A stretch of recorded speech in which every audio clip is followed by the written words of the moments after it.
Number 3, forgiveness and letting go. The letting go of your position, your preconceived ideas about how something should be. I've got a cup here and the cup is the problem, and I only look at the cup from this direction. I can't see what you can see. So letting go requires me to let go of this fixed position so that I can turn around and see the cup from a different angle.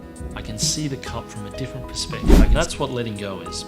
Forgiveness is about you releasing some sort of imposed duty that you've placed on someone else. You've got to be able to forgive them from the position that you have put them in. They might have done something wrong to you and therefore you're holding something towards them. If you can't forgive them and release them of that, you're limiting in what you can say, and you're limiting your ability to be able to speak with grace.